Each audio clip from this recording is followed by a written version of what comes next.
Ah, en fait, t'es fatiguée. C'est le 17 février dernier qu'Alix a pointé le bout de son nez avec 2 semaines d'avance. Monsieur, je fais pas de sieste. Hein, je dors bien la nuit, mais je fais pas de sieste. Mais voilà, c'est mon mien à moi, comme je dis. C'est quand je vais me coucher et que, comment dire, je vais toujours le voir, etc. Il a pas encore été gardé par qui que ce soit, en fait.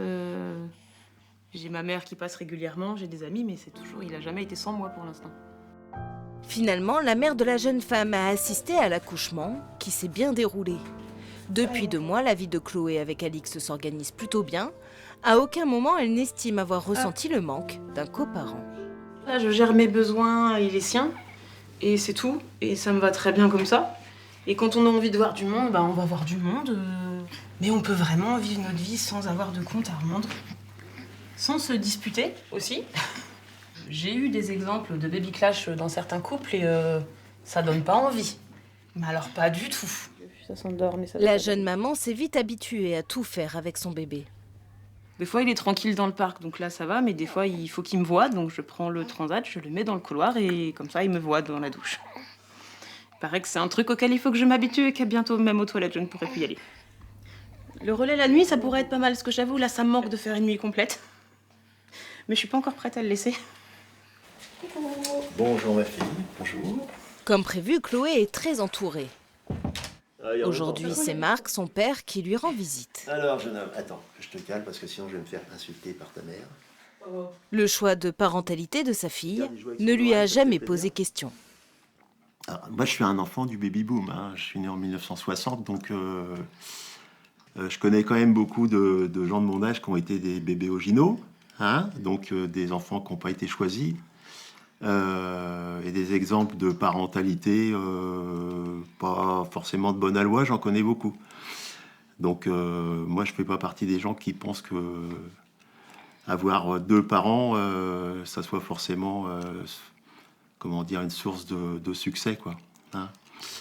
Puis bon, je connais ma fille quand même, donc j'ai jamais été inquiet quoi, voilà.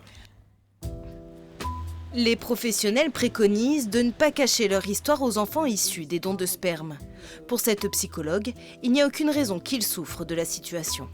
Chaque cas est tellement différent, ça dépend comment on est à l'aise avec sa propre histoire, comment on va naturellement raconter le fait que voilà, son chemin, le chemin de cette femme-là.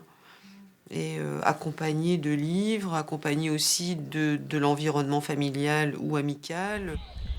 Chloé a, elle, décidé de prendre les devants. Qu'est-ce que tu regardes comme ça?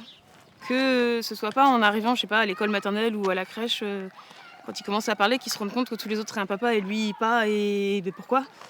Ça m'est déjà arrivé même là de lui dire, mais tu sais,